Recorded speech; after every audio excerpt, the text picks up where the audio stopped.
Hey y'all, I know it's been a minute. I'm getting back into the swing of things. Like I said, I got some movement going on in my house. You know, my baby boy is leaving the nest and we still trying to get him transitioned and reorganized. But today on my heart, I want to talk about depreciation. You know, we know appreciation, but we don't really pay attention to depreciation. Appreciation is recognizing something to the full worth. You know, its full value. Depreciation is the reduction in value, the expression of a negative view, or someone or something criticizes or disapproves.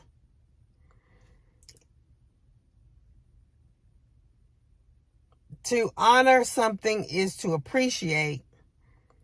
To lose respect for something is depreciation. Depreciation.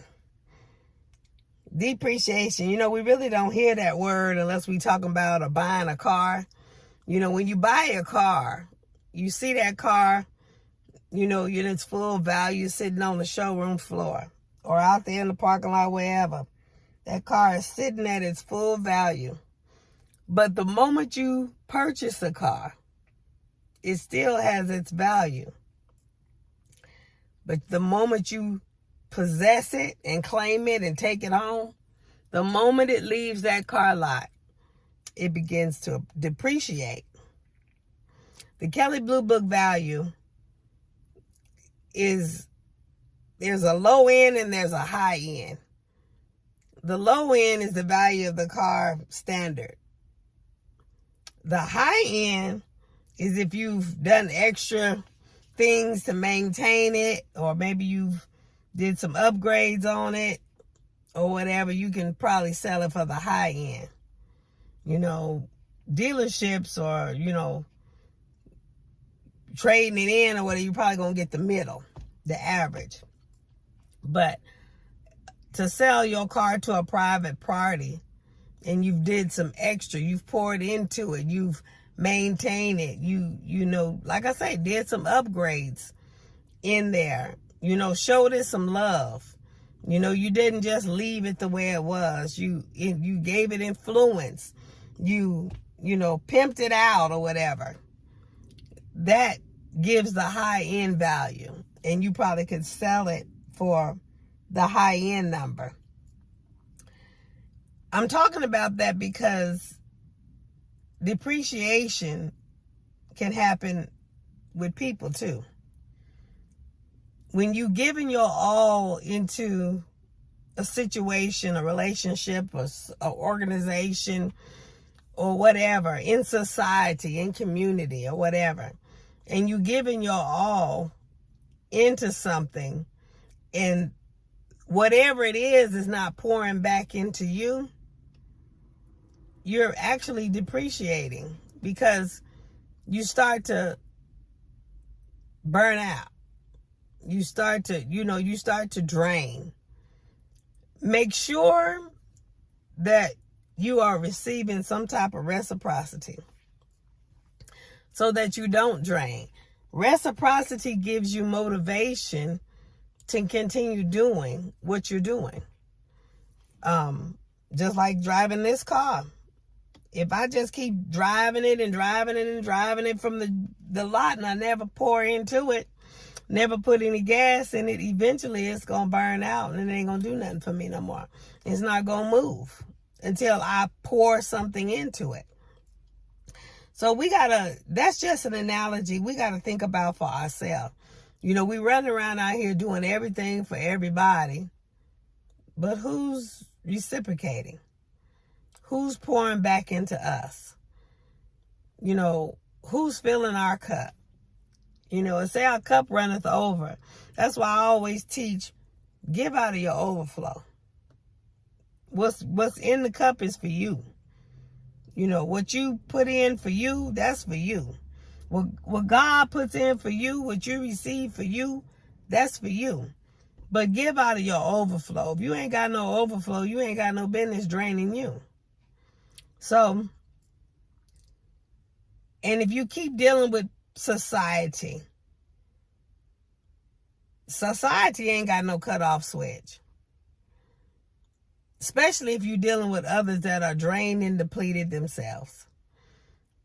So they coming to you to fill their cup until you drain dry. You know, leeches.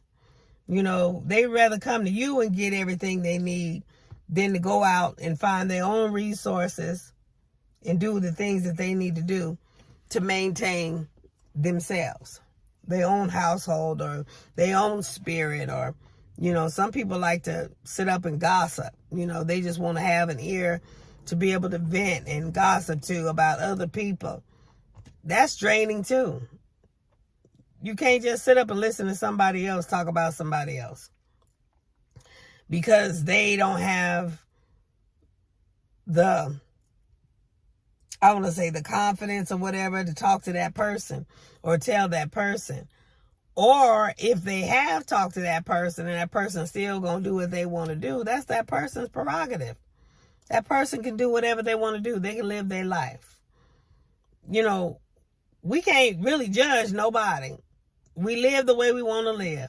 That's what I'm saying. I give my character, you know, I don't have to answer to nobody but God. You know, I don't have to prove nothing to nobody but God. If you don't accept me or receive me the way I am, the way I've been, how I've treated you, then to God be the glory. I ain't got to sit there and turn over hoops to try to prove anything to anybody, you know, or try to beg for anything or any position, any job or whatever. I got emails and stuff asking me to put an application in because I poured into myself. I didn't have to go out there trying to pull from everybody else. So I don't have time for the scribes and the Pharisees, I call them. I really don't have time for the ones that want to come and get me to prove this or prove that, to show this or show that, you know, earn this and earn that. I've earned respect. I've earned I can go on somewhere else. So depreciation is when people don't value you. When they don't value you, when they don't see the value in you, or maybe the value that you bring to the table isn't what they need, so they can't use it, then they will get rid of you. They just go find something else. Or they want you to turn hoops to earn this. Ain't nobody got time to be, letting somebody be God in their life. Ain't nobody got time for that. If they don't receive you, shake the dust. Don't sit around somebody that's depreciating you, that's devaluing you. They don't respect or they're not grateful for what you brought to the table. Leave. Go do what you got to do. Go do something else. You ain't got to sit there and be on no wheel, no hamster's wheel, trying to go and do stuff over again, trying to prove your value. Just go on and go where your value is appreciated. Go on and go where your value is celebrated. Like I say, we talk about depreciation today. Success is not a lot of things.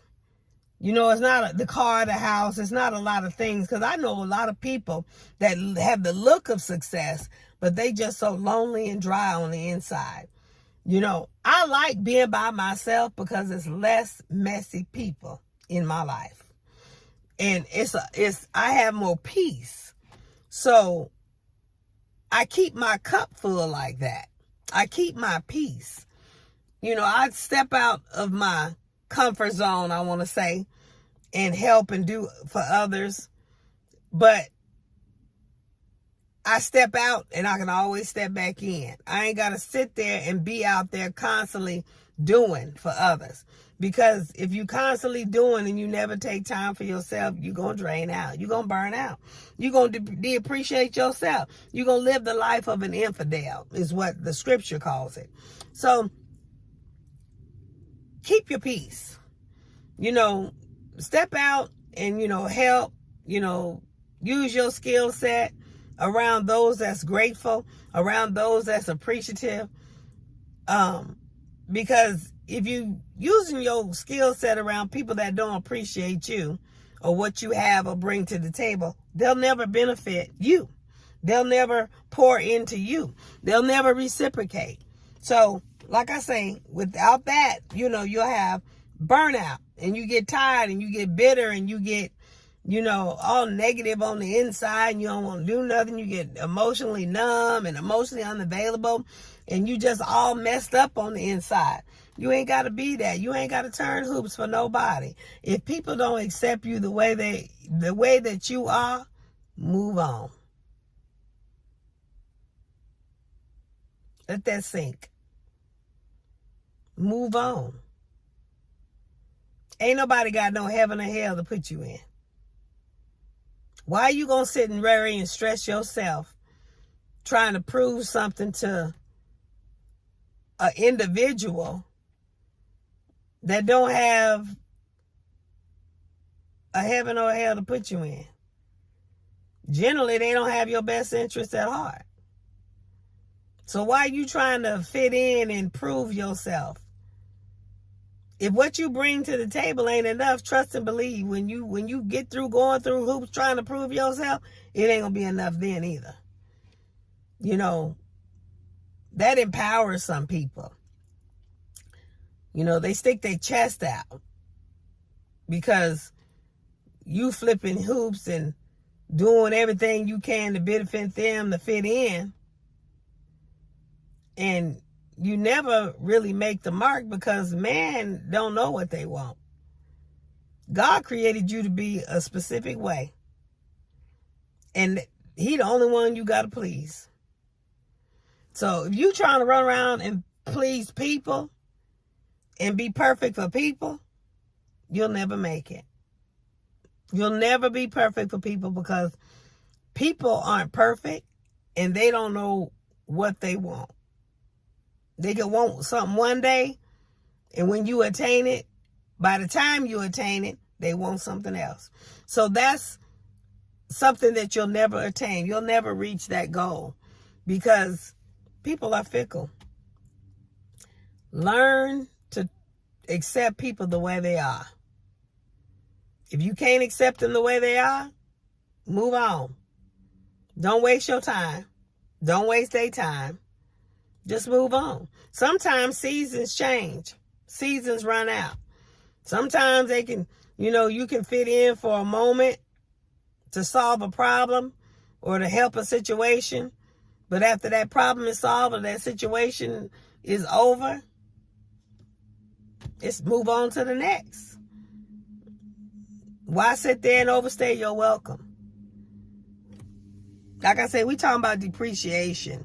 Don't overstay your welcome because then people be looking for you to leave. They tired of your situation. They tired of you being around. They looking for something new, a new beginning or whatever. If you don't bring nothing new to the table, why sit there and be in a position that's not prospering? So, in relationships, a lot of people marry for convenience. And after that convenience is met, they lose it. They what they call fall out of love. Wasn't never no love. It was just need to fix a situation. Something was convenient at the time. That was handled. And now there's no need for it anymore. When you don't sit and get to know nobody, when you don't go through all seasons of life with people, you really don't know them. And if you don't know nobody, you can't say you love them. You can't say you be in love with them. You can't say you can spend the rest of your life with them because you don't know all the seasons of that person. I observe a person all seasons. when they ups and when they downs. I sit there and look at a person or observe a person until I can scratch the surface to the best of my ability before I move them from the outer court to the inner court. And then I do even more observing if I move them from the inner court to the Holy of Holies. So, and then some people, even when they get to the Holy of Holies, they can't handle your truth. They can't handle who you are. And you find out something, and then you have to move them back a notch. Back, move them out of your Holy of Holies to your inner court. And some get all the way back out there to the outer court. Because, people always get that impression. That impersonator. I was talking to a young lady the other day who is now married. She'd been with this person or known to this person for years. And she say the moment she married him, he changed. Now, she been with him for years. He never acted a certain way. Some people, can hold out. But when they get what they want, they get comfortable. And they start to let their hair down and stuff like that. But it's not perfect system, but at least observe long enough to know enough about that person. You can't just jump and go marry somebody and think you ain't gonna have no problems. Yeah, we're gonna have problems, but some of them problems, because you didn't observe enough, may be something that you can't handle. It may be some childhood secrets that they dealing with, some trauma that they dealing with, that they end up taking out on you that you didn't know nothing about because you didn't sit and take time to observe and find out about them, to find out what they're going through. I always tell women, my daughter, everything, I say, talk to his mama. Find out his relationship with his mama. Whatever his relationship is with his mama, you can better get an idea of how his spirit is, how his personality is. And I tell my boys, talk to her daddy. See where her daddy at. If her daddy in the picture. And if not, then talk to the mama. Find out what's going on. Yeah, sometimes they throw up and exaggerate some stuff, but you can't exaggerate on nothing if it ain't got some truth in it. Even the enemy, the serpent, came to Eve with something. It was a little truth in it. He had to build off the truth. And he just exaggerated and turned it upside down and that's called deception. So there's some type of truth in it. Sit and talk before you make any lifelong commitments like that. And never make any lifelong commitments on temporary situations. Never do that. Think, use your mind, use your noodle before you get into something, some long-term deals, agreements, relationships, situations. Always think about it. Use your mind first. Think about it. Sit on your throne and think about it. Have a word, pray on it, as they say. Think about it. Twirl it over in your mind a little while before you actually sign on that dotted line. And 9 times out of 10, you can save yourself a hassle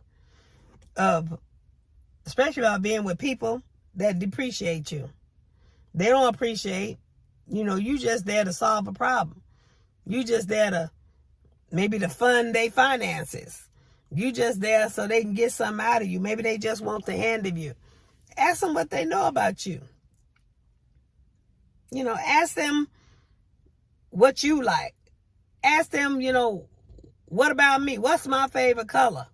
Ask them stuff that they need to know. And if they don't know it, they wasn't paying no attention. They was just going through the motions, trying to get, something out of you. I always say, they teach you back in the day that men, and to my daughter, I teach her this too. They say men, and I'm going to say women too, because, we got gold diggers and stuff. But people always come to people for a reason. They say men always come to a woman looking for something, looking to get something. And most people think that, yeah, it's sex or whatever. And generally, if you going to give it to him, he ain't going to turn it down. Yeah, if he know he can get it, he come to you for that or whatever. A lot of men do that. But when I learned to close my legs and start pouring into myself, they stopped coming to me for sex, so they knew they couldn't get it from me. That's when they started coming for my pocketbook. That's the other thing they come to a woman for, is their pocketbook. They don't have to just come to you for sex. They come to, because see, there's some men out there that don't want no more children. They scared of child support and all of that. So these the ones, they don't come to give child support. They come to take your money. They come to drain you dry because they too lazy to go out there and do it for themselves.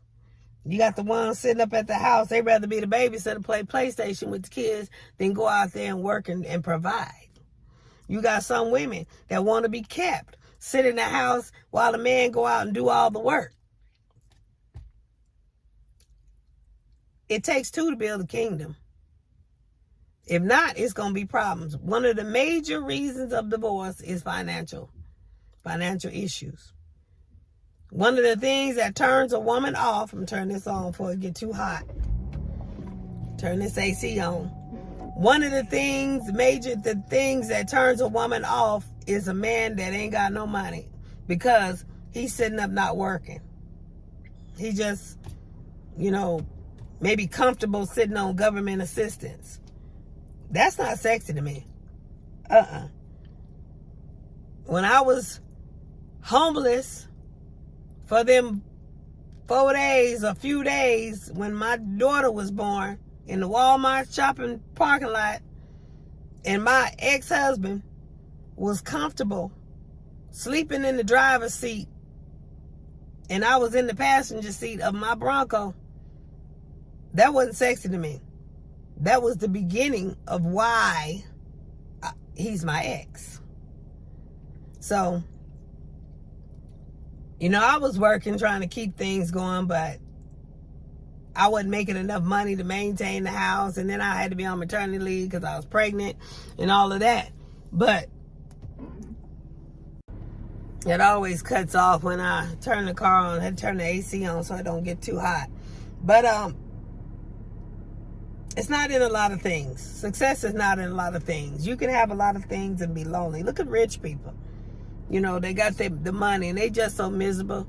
They trying to do other things with money, build big buildings, trying to get some type of, feel like purpose. That's what they missing, is living a purpose in life.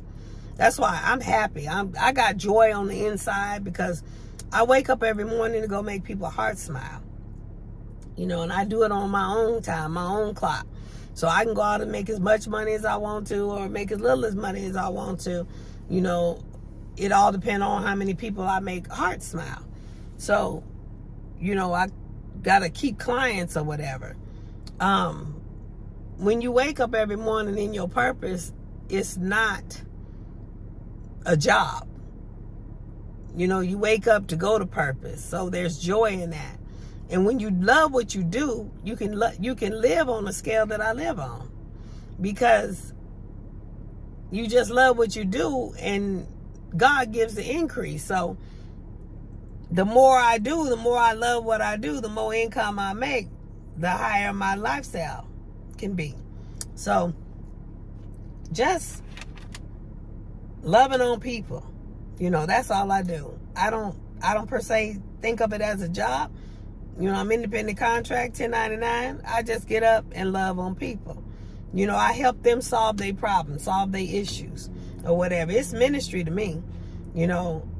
Technically, I feel like I'm doing more ministry out here amongst these people, amongst these clients, and God is moving amongst them and making their hearts smile, and, canceling diagnosis and everything out here more than they doing in the church or whatever.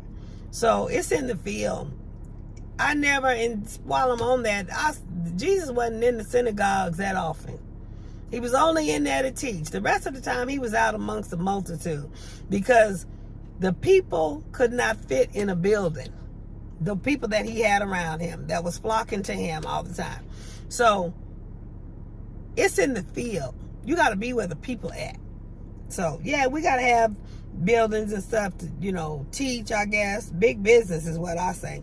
It's big business. Everybody want to get a business license and pass an offering plate to collect, you know, collect offerings, which normally just goes into the building and it don't ever make it to the community. I don't like that. So being out here amongst the people doing what I do on the scale that I do it on, and being able to touch them and make hearts smile, that's ministry to me. That's better than standing up in the pulpit every week teaching a message to a whole group of dignified people that don't want to listen. You know, the ones that feel like they've arrived. You know, they've been here, especially the ones, I always get the ones that's older than me. So they feel like they don't know, I don't know nothing. Maybe I'm still wet behind the ears or whatever. And not saying I live better than them or anything, but I live a lifestyle that I'm comfortable. You know, they got the dollar changing. They got, you know, credit. I learn the new stuff. Continue education. I keep my skill sets going. And whatever I don't know, I got my children. I'm always into them. Like if they hadn't been on YouTube and stuff, well, I knew, because I ain't gonna just let no money go out of my hand. But like I say, with that scam that the other day I was talking on that video, that scam person that tried to take all my money out of my bank and everything. My children even know. They was blowing up my cell phone. That's my posse. They text messages, calling, they trying to push to find my iPhone thing. They was really trying to get to me, trying to save me from making a mistake that could have cost me everything. That's how your posse is. That's people that appreciate you. That's people that are for you. The ones that ain't my business, or to what, or gossiping, they ain't for you. They don't appreciate you. You know, you do something for them and they could care less. They really don't appreciate. You know, and I'm one of the people that go over, above and beyond. You know, I don't just stay within my pay grade. If I'm gonna do something, I do it. And as a pastor or whatever, I was doing stuff out of my education and out of my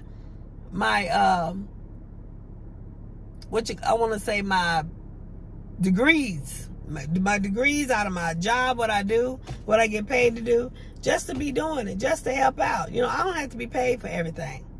But I'm not going to sit up there and keep doing it and not receive no reciprocity, because if I do that, I can't afford to do it no more. Because if I'm constantly running somewhere to do something for somebody else and ain't never put no gas in my car, I can't do it no more. The car eventually not going to run because it's going to be on empty. So we talk about depreciation today. There are a lot of women that sit up in depression because they trying to fit in. They trying to prove themselves. You know, they trying to be in this role with, you know, trying to be, you know, for, you know, the wives, you know, trying to take care of the kids and, you know, trying to take care of their spouse and everything, trying to go, bend over backwards, do everything they can to keep that man in the house or whatever. Men do it too, you know, but women on a greater scale, because you always hear about women that's always giving up their life. You know, they subservient to something else. People,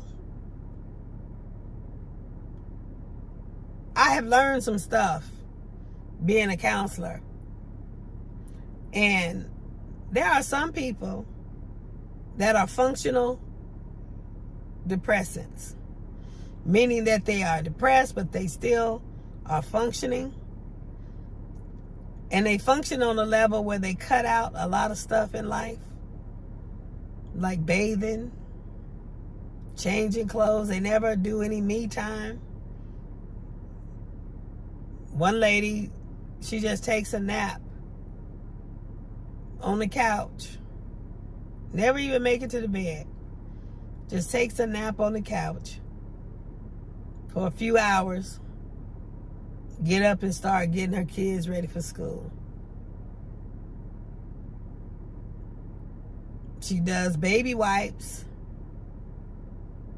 to keep her hygiene odors down.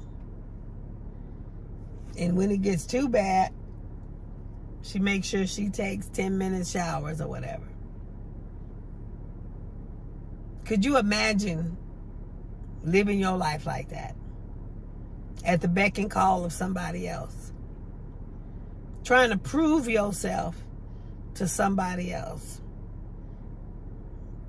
Being in a role where you doing everything to support an individual. And that individual is never supporting you. Never putting nothing back into you. Maybe help pay, the bills. But she running around doing everything. That sounds like a heart attack to me. But depressed. 4-5 hours sleep. And that's really not no sleep if you sitting up on the couch. She don't have no me time. She don't have no time to read no book, no personal development. It's just a cycle, a routine, 7 days a week. That's being functionally depressed. That's an extreme scale. But there are people out here that's depressed on different scales, various scales, where they pouring into everybody and they're not pouring into themselves. They living their life for everybody, but they're not living their own purpose. They're not doing what God created them to do. So therefore, in their mind, they're successful because they're able to manage the household for everybody else. But logically, that individual isn't successful because you weren't created to live your life for somebody else. You was created to live your life for God and do the purpose that He created you for. But some of us get these relationships or get ourselves into positions and organizations and things that are nothing but a big distraction to us.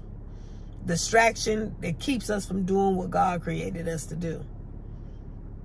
And when we look up, before we know it, half our life is gone. And we ain't even got started. We only make it in if we do the thing that God created us for. That's a sad way to go to hell, is by living your life to please somebody else. If I'm going to go to hell, I'm going to hell with gasoline draws on. I'm going to live my life to the fullest and enjoy my life, if it's got to be that way. I am not going to live my life being subservient to some lazy individual or other people and not do the purpose that God created me for and end up in hell for eternity. I'm just not going to do it. No. If I decide to go to hell, I'm going to put some gasoline draws on. And I'm going to probably run with my friend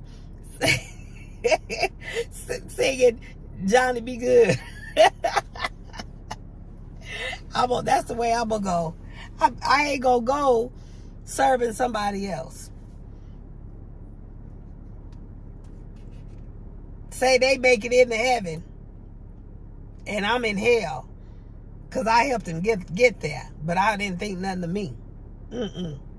No, it ain't going to be like that. When you support somebody, it ought to give increase to you and it ought to give increase to them. If not, it's depleting. And that means that it's unequally yoked, probably. That means that neither of you is getting any better, increasing in any area of your life. And what's the point? Successful people support others in helping them attain or be successful. And that's by teaching, not by enabling. I can show you how to do something that I have learned to do so that you know how to do it, and you don't have to pull on me to have it done every time it need to be done. If I show you how to do it, then you could be successful too. I don't have to be there all the time. See, some people need people to come to them. Some people need people to be up under them. You know, they need to feel like they worthy or like they somebody because they got this person up under them coming to them all the time for this help or need to do that. I ain't one of them type of people that's got to have somebody up under me. I'm good on my own. I can teach you how to fish and go on by my business. But some people got to feel like they have that clout, you know, that kingdom or queen authority to where they have somebody up under them. They want to be God in people's lives, like, you know, make them feel like their life matter. You know, their life ought to matter without that. You ain't got to step on nobody.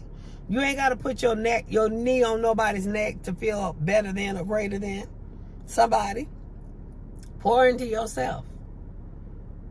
You ain't got to step on somebody to do it. Like I say, that crabs in a bucket. That crabs in a bucket mentality. It's real. So if I always got to step on you in order to feel like I'm worthy or I'm somebody, then I'm not successful, because if you ever decide to get up and move or leave and I'm not stepping on you, then that's going to take my success down. That's going to kill my empire. That don't make no sense. I don't have to have people up under me. I don't have to have a pulpit. I'm doing just fine right here. So there are some people that need that. They have to have that in order for them to feel some type of way. It's time out for people trying to oppress other people, put other people in some sort of bondage just so that they can feel like they are worthy or they've arrived or they're successful. I say, you know, we got to be careful with our words. For example, in a relationship, if my husband tells me that I did good, that's going to carry more weight than anybody else saying the same thing to me. Women, their words carry more weight with their husband or the men in their life more than anybody else in society, because they have relation, they have rapport, they know each other. You know, they see, you know, most time the women got the man's heart. So they got to be careful what they say. And that's why I don't make a habit of running around saying things that I don't mean, because I know my words carry weight. Even with my children, especially my boys, you know, you can kill a person's spirit, especially a child spirit, just by your words. You know, I learned that in the Bible, where Elijah saw Jezebel's words. Her words were so strong. He not only felt them, but he saw them. And he took off running. So it's not just so much a woman can do that. A man can do that too. It's the person that is close to you, or that has some type of influence or power with you. Like when you have a job and you know, if your boss tells you know they're proud of you, that carries more weight than a lot of people in the street. Because that praise is connected to your paycheck. You know, what one person says to you ain't gonna carry the same weight as what another one will say. So we gotta watch what we say. There's power in our words. You know, women have influence. A woman can say something to a man and get him to move and do something that he would never do. If that woman has his heart, if that woman has his attention, if that man is trying to get it with that woman or get something from that woman, she can say any and everything and men will turn hoops trying to get her what she wants. So, Samson and Delilah. She finally got him to tell her where his strength lied at. And because she was wicked, she took it away. The influence of a woman. So, that's like I say, the influence of a man. When a woman is in love with a man, when she gives her heart to him, she's ready to cook and clean and wash his clothes, be subservient, all this kind of stuff to him. He says something, that's why domestic violence happens. You know, because she sits there like a piece of meat, listening to what he got to say, and probably getting beat on, and, you know, he cheating on her, and all that type of stuff too. So, words carry weight. So much weight that God used words to create everything. The earth, the heavens and the earth. He didn't pick up a shovel. He said, let there be. And it was done. And he called it good. He formed man out of the dust and blew his breath into man. And then he put man to sleep and took a rib out of man and created woman. That's how powerful your words are. He created everything by his words, but then he formed man in his image. You got to be careful, because out of the heart, the mouth speaks. Whatever you speak out of your heart, make sure, I'm going to say, whatever come out your mouth, make sure you mean it. That's what comes out your heart. Don't just say words amiss that you don't mean, because you may not mean it, but the person you talking to may carry it. It carries weight. And it may cause them to move or, you know, do something that they wouldn't normally do because they believe what you said. So we got to be careful with what we say to people, because we can devalue people, we can depreciate people just by our words. If we don't have words of gratitude, if we don't have, words of praise for that individual, and that individual is giving their all in trying to please or do, we really can kill that person's spirit. So, when people do something negative to me, I get quiet. Every once in a while, they'll get a rise out of me and trigger me, and I'll say something that I mean, but I'm careful not to say nothing that will, let's go extreme, make them commit suicide. I'm careful with what I say. I mean every word, but I'm careful with what I say. If I say I won't do, I won't do. If I say I don't want no part, I don't want no part. So I leave it like that, and I go on about my business, because I understand the weight of my words. I understand the gift of prophecy. You know, when you're angry, you can prophesy something into somebody's life, and it can come to pass. That's why we just got to, you know, however they receive it, we got to be careful of our words, especially when we're angry. That's why I get real quiet. When people are spewing off at me, threatening me, talking to me all kind of crazy, you better do this, I get real quiet. Because if I stand up and get ghetto, it's going to be a problem. I just, you know, get real quiet. And I start praying in my heart, in my mind, to keep myself calm, to keep myself cool. It's called self-control. That's one thing I do have, is self-control. I have mastered that fruit of the Spirit because I deal with so much. So many people coming at me. So many people that depreciate me.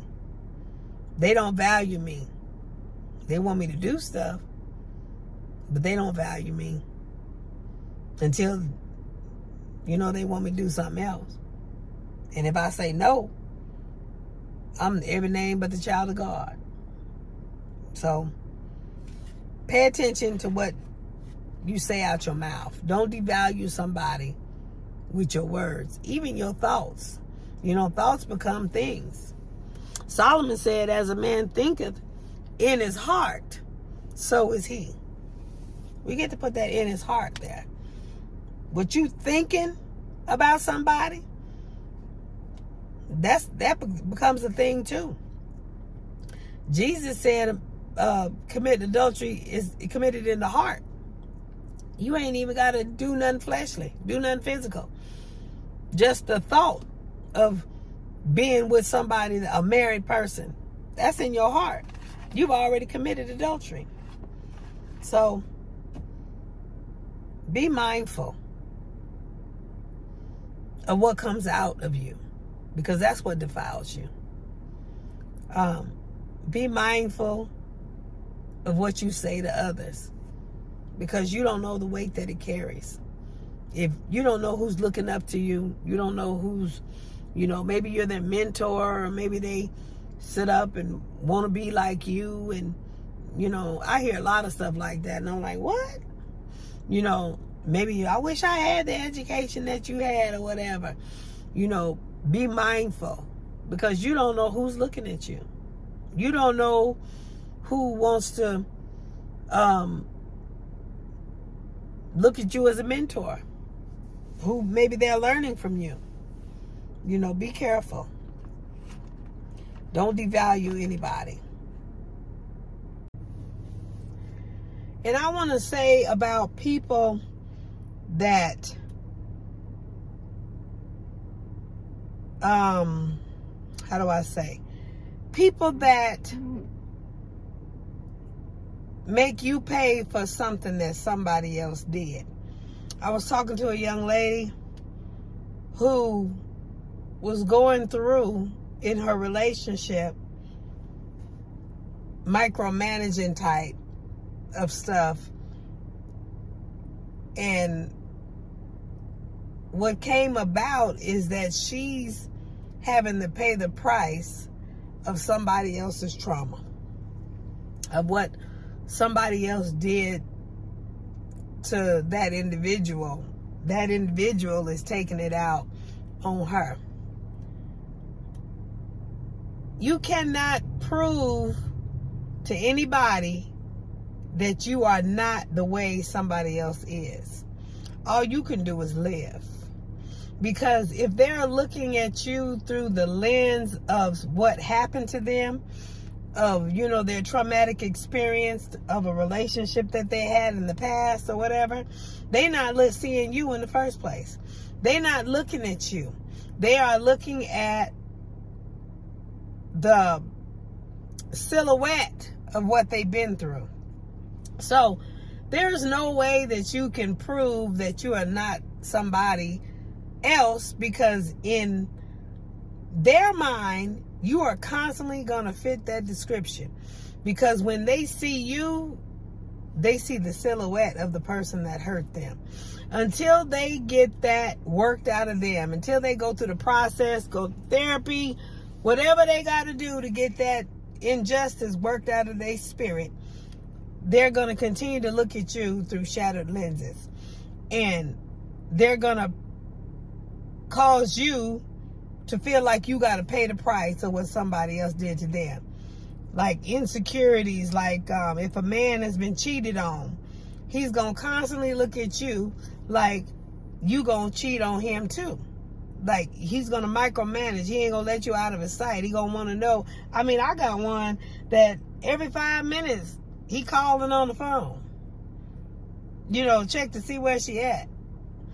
If somebody is in a relationship with you and they acting like that, they don't trust you. And you can't be in a relationship where there's no trust. Relationships are built off of trust. If I can't trust you and I got to micromanage, looking to see where I can't get my stuff done. I can't, be successful in my own life doing my stuff because I'm sitting there worried about what you're doing. If I got to have that much, I don't have that much trust, I got to worry about what you're doing, ain't no sense of me being in a relationship because I can't get nothing done. I can't do my work because I wonder what he doing. I wonder what if he calling, if he talking to, I can't do that. I won't even be in a relationship with anybody if I can't trust. And yeah, there are some that you be trusting and then something happen or they go through something in life and they take stage left and you can't trust them no more. I have the gift of goodbye. I do. Because I am not going to be in a relationship or any kind of friendship or any kind of partnership where I got to micromanage and I can't trust you. That was one of the main reasons, attached to the main reason why I got divorced. Because it's hard to live in a relationship where you got to hide your purse, you don't know what's going on, it's hard to live in a relationship where you can't trust. It really is. So, if you can't trust the person, why are you there? What is the benefit? What kind of benefit are you getting out of it? Because it can't be positive. It's got to be negative or self-sufficient or self-sufficing. Because you can't even rest well in a relationship you can't trust. You don't know when that person gonna turn on you or what's the next move they gonna do. Or if they gonna violate you again, or if they gonna step out on you again. You never know. And, why would you keep sitting there, putting your heart out there, giving your heart to somebody that's gonna keep trampling on it? Don't be in a relationship where you can't trust. So, if I feel like I'm having to pay the price of somebody else's mistake, it's time for me to move. Because if somebody is looking at me as they are remembering the pain and heartache of something somebody else did to them, they not getting to know me. They can't see me. They can't see past their own heartache. So that means I'm in a relationship with somebody else that's still in a relationship with the person that hurt them, with the person that created or was attached to the trauma that they went through. So that's an adulterous relationship, because I'm with that individual, but in mind and emotion, that individual is still locked, loaded, and attached to the thing that hurt them. And you can't get past that hurt. That's got to be worked out of that individual. So, do not be in a relationship where you are paying the price for the hurt that was caused to an individual by someone else. Because they're not free. They're not single. They still married and attached to the individual that's got their mind, got their attention. They can't even be successful until they work that out. You will always be carrying dead weight because they want to carry that weight until they get delivered or released from that pain and heartache. You don't have no relationship. You just spending time with somebody that's spending time with somebody else in their mind and heart and in their spirit, because they're not even really spending time with God in their spirit if they still harboring on what somebody else did. Just because I don't want to have nothing to do with you after you hurt me don't mean I'm harboring on it. That just means I don't have to have it in my face. I'm going to go on. Forgiveness come with boundaries and work that thing out. That don't mean I got to be in your face. I got to sit up with you. That don't mean none of that. Sometimes, forgiveness don't mean you got to sit around there and look at the thing that hurt you. You can be free. You can walk away. And you don't have to carry that burden with you. You don't have to carry that pain and heartache with you. Go on about your business and let God handle that individual. Don't walk around with hurt, pain, and grudge and bitterness all in your spirit, because what it's doing is it's taking your life. That person may be going on about their business, enjoying their life. They ain't thinking nothing of it. Obviously, they didn't care when they did what they did. Obviously, they didn't care when they slept with somebody, or, they committed that affair or that adultery or that infidelity or whatever they did. They didn't care then. They sure ain't going to care now. So why are you carrying around the grudge or the burden of what somebody did to you? Be free. Shake the dust. Be free. Go find you new beginning, but purge yourself. Clean yourself out. Clean your heart out of all that heartache and pain that whatever they did to you, so that you don't go and take it on to somebody else. But you not hurting them by holding on to a grudge of what somebody did to you. You hurting yourself. That's why I always say, shake the dust. Shake it off and go live again. Because people gonna be people. People gonna hurt you. People gonna do things to you. And if you sit there and keep piling them grudges up on top of you, you're gonna find yourself with ulcers, heart attacks, all kind of health conditions, holding all that negative stuff in. It does nothing but destroy the insides of your body. All of that stress. Stress kills. People don't believe it, but stress kills. Pile up enough stress, and you'll find yourself in a hospital, if not laying on a slab somewhere. Do not pay the price of what somebody else did to somebody, because you're not in a relationship with that individual. You're in a relationship with somebody that's still in a relationship with somebody else. I want to talk about emotions.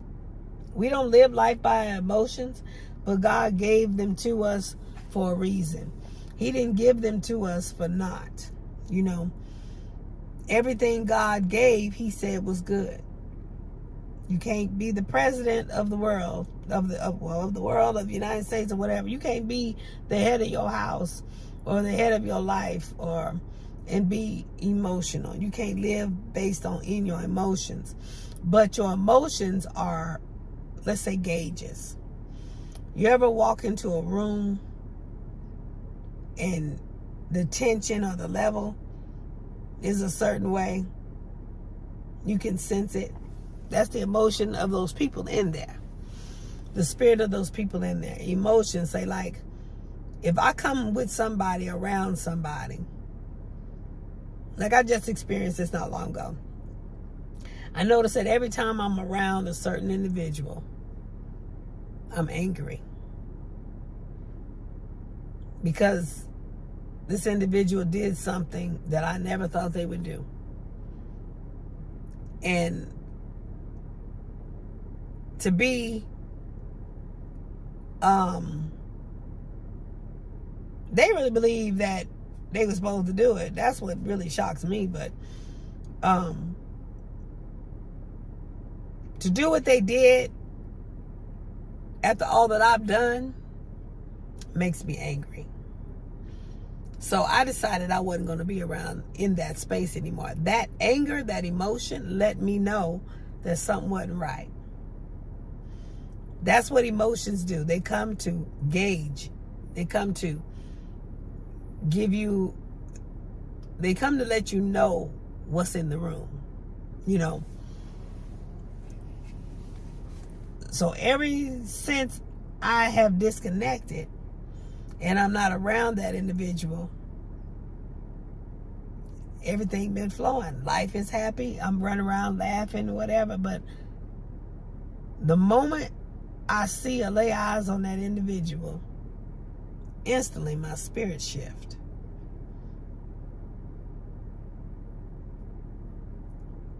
That is somebody in your heart that you have contempt with. So ain't no sense in sitting around that. That emotion came to let me know where my spirit was. So I stay away.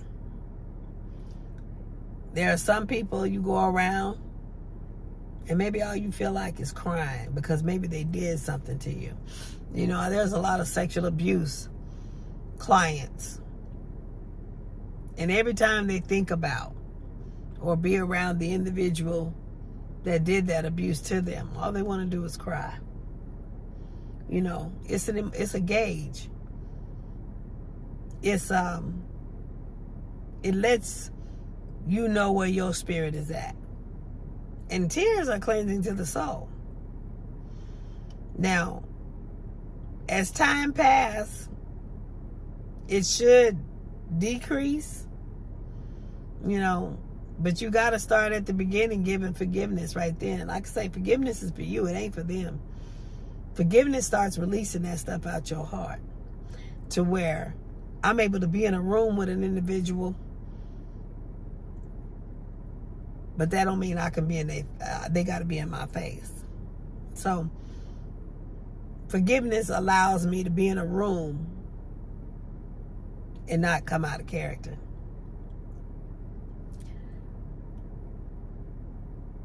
Eventually, down the line, maybe like Jacob and Esau, when Esau was running, he was going to kill his brother for stealing his birthright. But over the years, God blessed him and worked that thing out, the forgiveness, and worked that thing out to where he finally caught up with him and he wrapped his arms around him and loved on him because God blessed him anyway.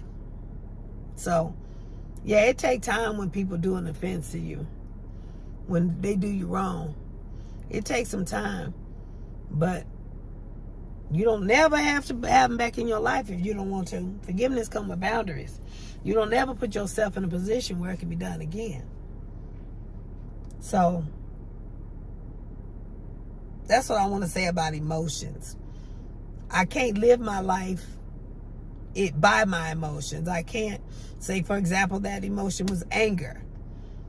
I can't be angry all the time and live my life. I gotta let that emotion just come teach me what it's supposed to teach me and go about my business. But I can't function and live my life in anger.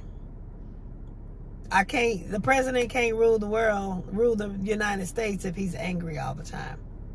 because he's going to base his decisions and his opinions out of that anger. So that's what I want to say. You got to be, in order to be successful, you got to be able to manage your emotions. You got to be able to maintain your emotions. And if you can't maintain your emotions will get the best of you. Because people will always do something. They fickle. They're not perfect. They always going to do something. And you're going to have to deal with your emotions. If you live your life, make your decisions out of your emotions of what people do to you, you'll never be successful. There's no way you can, because you'll be on an emotional roller coaster all over the place. So, like I say, depreciation occurs when other people take advantage of you. They use you for your influence. They use you for your skill set. They use you for your money. They just come to get what they can get from you. But they don't take the whole you, the totality of you. They don't want to spend no time with you. They don't want to create a life, a friendship, or whatever with you. They just want to pop in and pop out. Pop in, can I get this? Pop out. Can you do this? Pop out. You know, they devalue you. They come take a piece of you and go about their business. They depreciate you. They come take every little bit. Like every time we get in the vehicle and we drive and we use it to go somewhere, to get us to work, to get us to so-and-so house, to get us to the family. You know, we use it daily. Or whenever we use it, we depreciate it. Because we add miles to it. And the more miles, the more depreciation. The more we pull out of it. So when you're around people that just only come to put miles on you and never give anything back into you, they're devaluing you. They're depreciating you.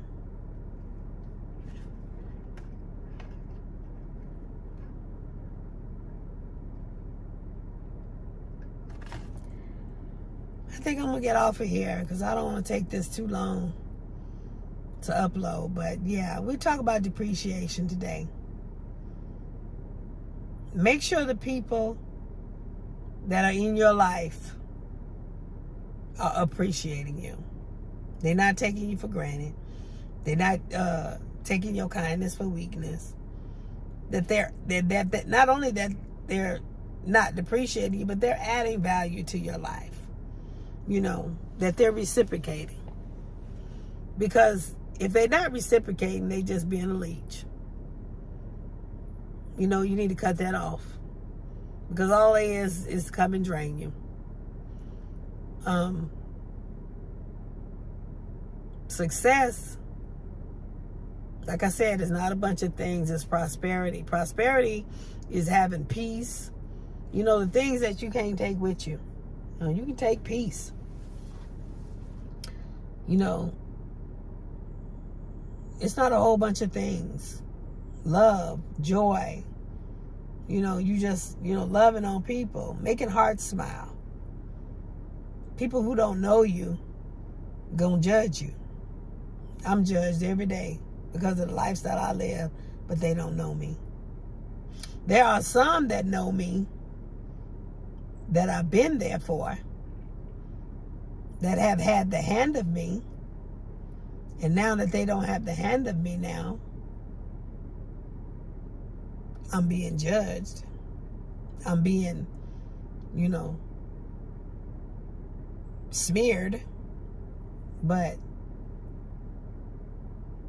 that just lets me know that they won't get the hand of me no more. So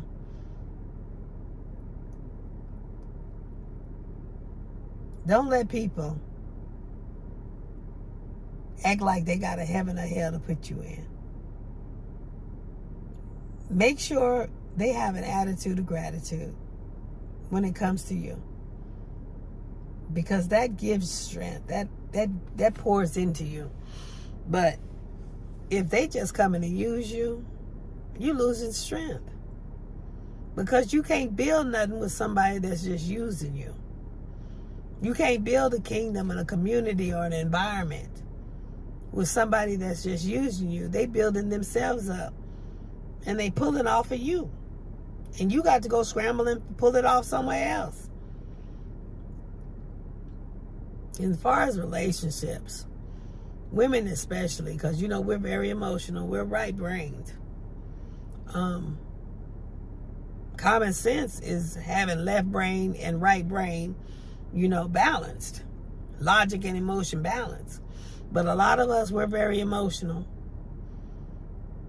And we allow men in our life to just use us and depreciate us and devalue us to the point where we walk around bitter, stressed, and depressed. That's how that young lady, she don't even have time to change clothes. So imagine a life like that. And she believes in her mind that her life has a sense of purpose, a sense of value, because she's serving others that's not serving her. No, what she's doing is killing herself. When she have a heart attack and she in the ground, then who gonna do her role? But trust and believe, they'll find somebody. We all expendable. You ain't the only one that can do the job. They'll find somebody else. And it don't take long either. So, do you. Success is being the best version of you. Putting your plot on the table. Putting your mark, your impact in the community. Being what God created you to be. Not serving somebody else.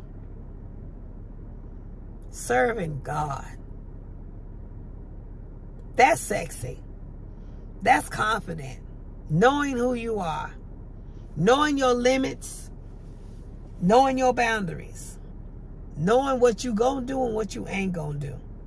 What you gonna put up with, what you ain't gonna put up with. Having some boundaries. That people can't just use you and do whatever they want to do with you. That's sexy. That's confident. Sitting around here trying to wear the least amount of clothes and show all your behind, that ain't got nothing to do with it. All they're going to do is use you for a piece of meat and go on about their business.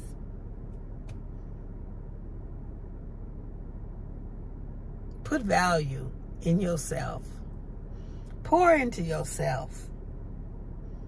Don't live a depressed life. You depressing your life trying to build somebody else's life up. Trust and believe they're not going to turn around and grab you. That's what a lot of women think. That if I just build him up and get him up there, he going to turn around and think about me. Like that movie, Die of a Mad Black Woman. She, 20 years or whatever her life, building that man up. Got the house, everything. Being everything that he needed. And then when he felt he had arrived and he needed to be built up even more, he went and got a woman of another nation. And had children. Like his wife wasn't nothing. Until he went through something. Then he realized what he had. Then he wanted to go back to his wife. But she was developing herself. She showed forgiveness and put him back together, got him to where he could do him. And then she cut that and went and got her man. I love that. I love that. You can show forgiveness, but that don't mean you got to stay there. You ain't got to You know, I'm going to show you the best of me. I'm going to put you back together. When you can stand on your own 2 feet like the Good Samaritan did, I'm going by my business. I'm going by my business. Anyway, I'm going to get off of here. I got some things to do today. You know, I'm going to help my son some more. And hopefully I'll pick up my my computer out the shop, since that man did what he did trying to scam it or whatever. But like I say, when you are righteous, I'm talking about God's righteousness now. He say, I never seen the righteous forsaken or his seed begging for bread. That means God got you. God protected me, hedge protection. That man came to get all the money that I got, came to take everything down. But God stopped it. He got $500 out of one account, and then the bank put it back in there. He said, I don't know why they rejected it or whatever, because God got me.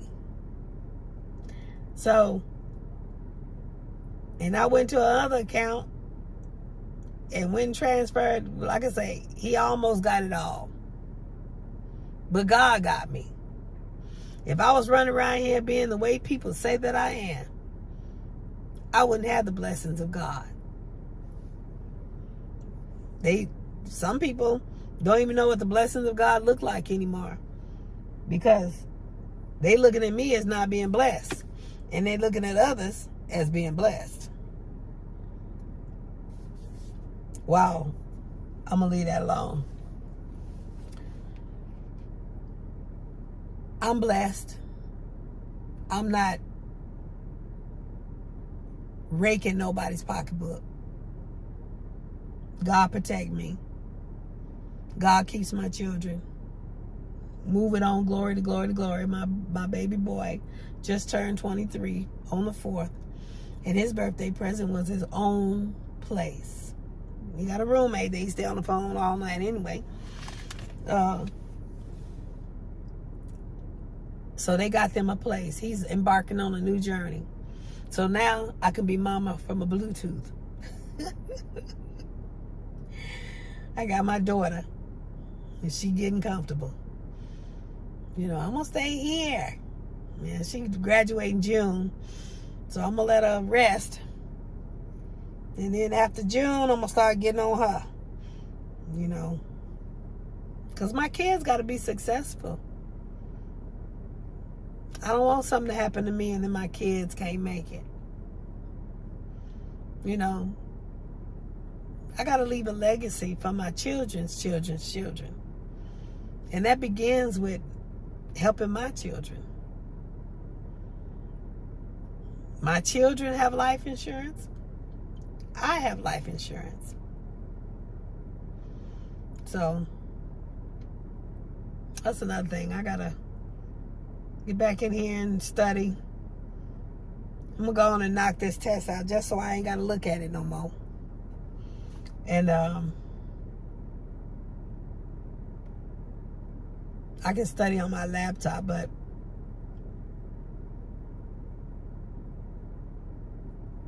hopefully my other computer be back so I can use both of my screens and study the way I need to study. And then I'm planning on going to go take that test next week. After everything in my house gets settled back down, I'll be able to go take that test next week and get that done. So I ain't got to hear that no more, and I ain't got to look at that. You know, I like to finish what I start, just to get it finished, and then it can sit there until, you know, I get whatever done, because I got too much on my plate right now. I got my internship, but I really want to get that done so I ain't got to hear about that no more. But be successful. And be successful means you are hanging around people that are appreciating you and not depreciating you. Stay blessed.